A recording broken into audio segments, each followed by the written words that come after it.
So now after we have already reviewed all the suprabulge clasps and the infrabulge clasps and how to draw them, I'm gonna start showing you a class 3, in this case a mod 1. Could be relatively a simple case because we have no fulcrum. Okay, well, there is virtually no fulcrum, but there is always a fulcrum, but it is just minimum because it is all tooth supported. So it is a tooth supported segment and another tooth supported segment. Okay, so I chose this case to start with so that you can understand now, before doing the whole design, now that you know your clasps, your retainers, your direct retainers, how the position of the undercuts are gonna change your decision of which clasp to use and how to design it, how to draw it, and where to position it. Okay? So, for example, you may say, okay, this is a class 3, mode 1, okay? Perfect, this is the 14, this is the 24, the 17, and the 27. Okay, so we're starting with the maxilla. Okay, so I'm gonna show you how just in this case we can have many possibilities. That's why there's not like a certain recipe. Okay, so you just analyze based on the case. So, okay, for example, in this case, I'm showing you and I'm telling you that we have a distal buccal undercut, distal buccal undercut, midship buccal undercut, midship buccal undercut. So a class 3, don't worry about mechanics, don't worry about fulcrum, nothing. Just worry about where the undercut is and how to address it, okay? So what's the first clasp that comes to your mind? The simple one, the simplest one, the cast circumferential. So here you can put a cast circumferential, remember, your rest, your retentive arm, your reciprocal arm.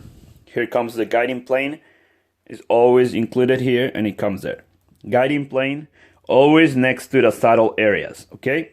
So you can draw here also the lattice, the open lattice work I showed you before. So it's like this. There you go. Then here again, you can draw again another cast circumferential.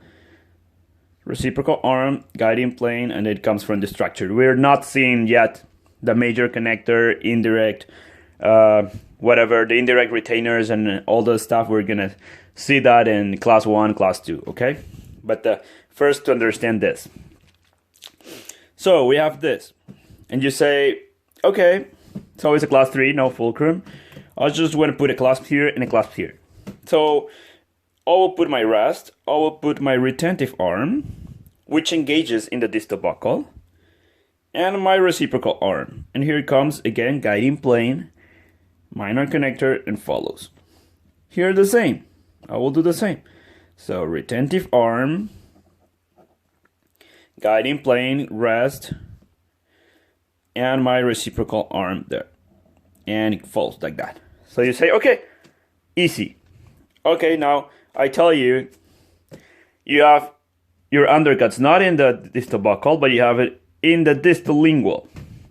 So what can I do? In this case, this cast circumferential, you can change the order, the position of the retentive arms. However, when you do it, you have to do it bilaterally. So there's no way you can choose one here and then this retentive arm, I'm going to change it to the other place, to the lingual. Because the forces, in this case, the retentive pushes the tooth here and here. So to the center. And if you want to change the position, then you need to put the forces against, like that. So the retentive arms comes inside and pushes the teeth outside. Okay? So if I put you this, I'm telling you this undercut is here. So you know you can apply this. So you say, okay, I will put the same. So we'll just this portion and just put in it here, here, and here. So you say, okay, I'm going to do the same. So my occlusal rest. Now my retentive arm is in the lingual area. My reciprocal arm is thicker, doesn't end like pointy. Comes here, goes my guiding plane, minor connector, and continues. same thing here. Retentive arm, pointy, reciprocal arm, guiding plane, minor connector follows the structure. You say, okay, that's good. Now, I'll tell you, I have a mesial buckle undercutting both sides. You say, like, what am I gonna do? It's the same, cast circumferential. Let's put it backwards. Okay, so rest,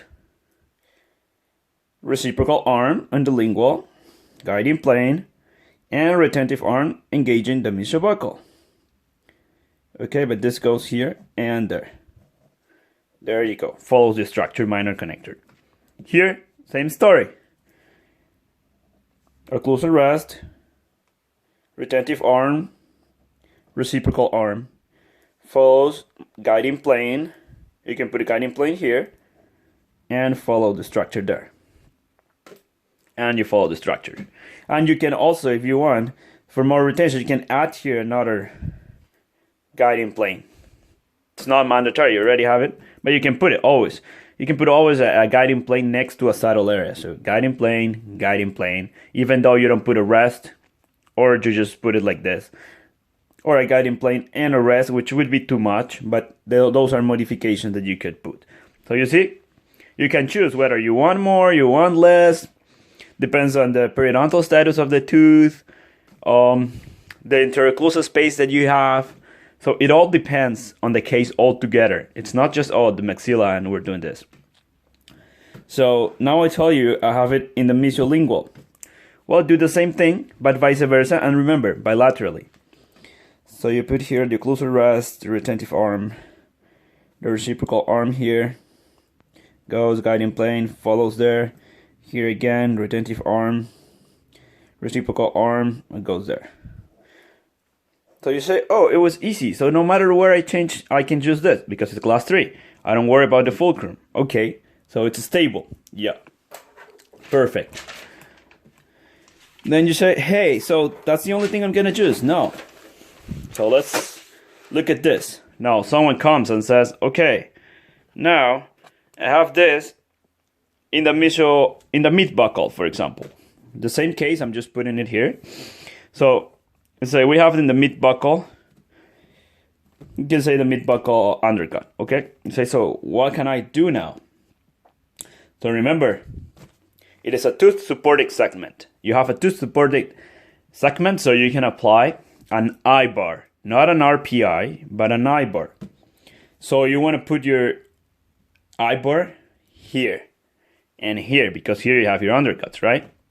So you know your I-bar will come here. That's the I-bar. There you go. And now, how do you draw this an I-bar and not an RPI?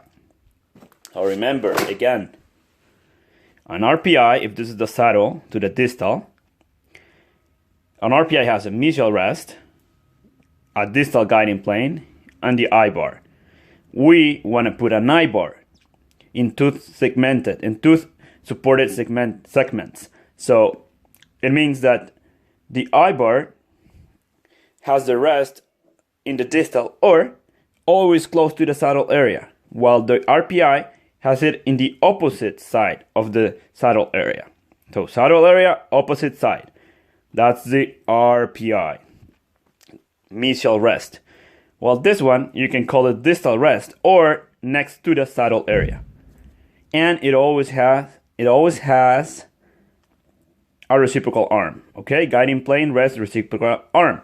While in this one, the minor connector here and the guiding plane, the extension of the guiding plane, they will work as the reciprocal arm. So it doesn't have a reciprocal arm, but they function as a reciprocal arm. So we want to do this in the case I showed you. So we will go back. You say, okay, I want to do this. So there are two ways. You can say, okay, I want to do this. So you want to picture the way I showed you. So you can do this. Imagine you're turning it around. You say, okay, now this is my saddle area. Okay, imagine. And now the RPI would be the mesial rest here, away from the saddle. But now, okay, but this is an I-bar cast also. So I just needed next to the saddle area. Okay, so here I put my rest. Okay, I'm good. What else do I need? I need my guiding plane. And what? My reciprocal arm. There we go. So you can draw there. You have this. And then you go back. There you go in your design. Nice. And you follow minor connector. And you follow the structure that you decide in the major connector. Same here. So next to the saddle area, you close a rest, the guiding plane, and you need a reciprocal arm. There you go. And you follow a minor connector and you follow the structure. So this is an I-bar. Changing the undercuts. Now, what happens if I tell you, okay, now we have a mesial buckle undercut, and this molar is periodontally compromised and is mesiolingually or mesiopalatally inclined. And I tell you, you have a mesial buccal undercut. So you say, okay, which is the class I can use in a mesial buccal undercut in the upper molar? Remember, in the lowers is in the mesiolingual undercut. So which one? The ring clasp. So how do you draw the ring clasp? Remember, always start with the tip of the retentive arm where you want it to be. So you say, I want to engage the mesial buccal. So I go there. I know the ring, it has to be a whole ring, but it always has what? 2 occlusal rests. Okay, 1, 2 rest. There you go. Continue, continue. And here we have what? The guiding plane.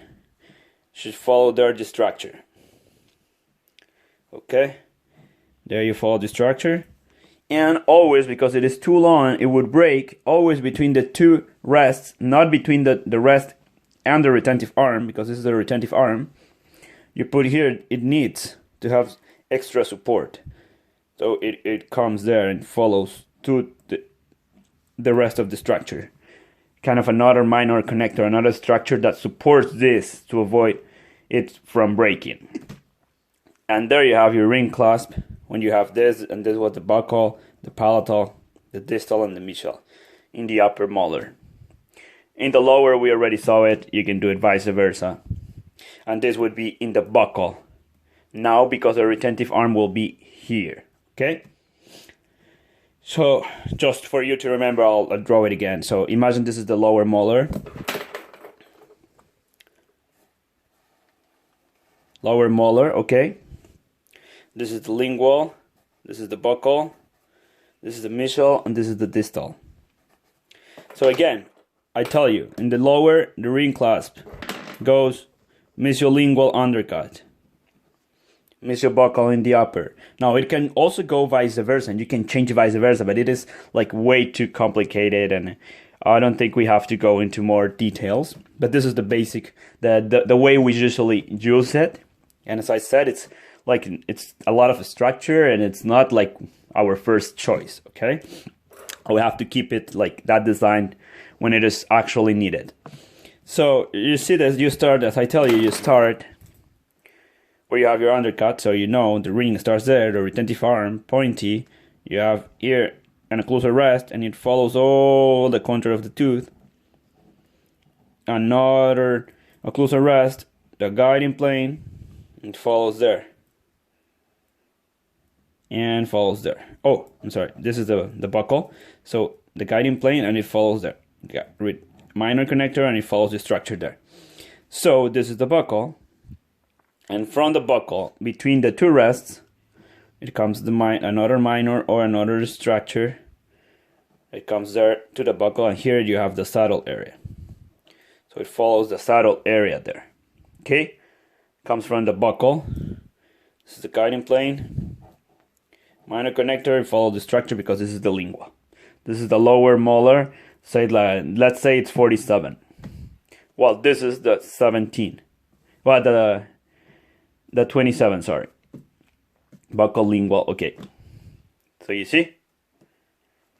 And you're like, okay, so you decide, and you just have to know, and always start when the undercut starts, and then you follow it. Okay? So you say, okay, that's all I have. No, we have many choices and modifications. So that's why there is not a recipe. That's why we can have many combinations possible. And that doesn't mean they're wrong.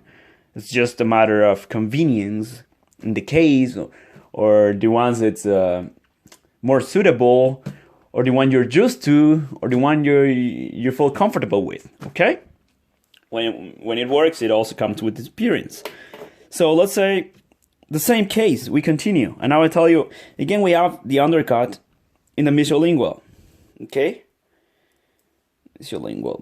And you say, okay, but we already saw that in the mesolingual. Okay, but it wasn't the only variation that we could use. So which other class can we use to engage in the mesolingual? Oh, okay. It is the back action. You can use the back action. So you want to engage here. Mesolingual. You engage there. So you start there, you go, you have a rest, guiding plane, and minor connector, and follows the structure. Back action. Here, you have it here. Okay. So instead of using the other thing that we used, we can use a back action. So you see? Now, so you put here again. You want to start here. You start there with your retentive arm. You go and you follow, guiding plane, the rest, minor connector, follow the structure. Back action.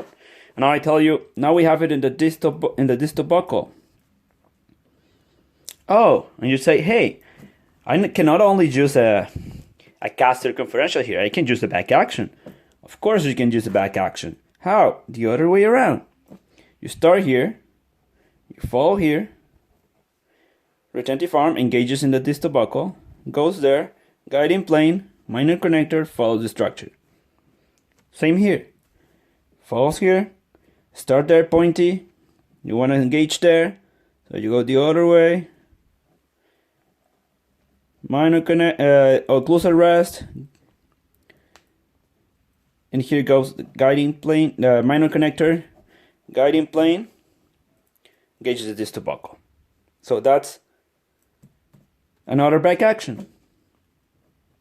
And then you say, okay, but if I have a distal buccal, can I put here my cast circumferential?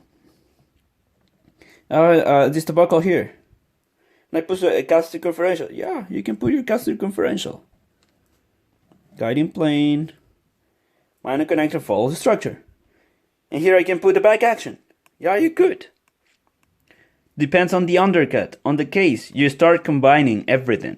So you see, I just showed you the simplest case and all the variations possible just in a class 3 mode 1.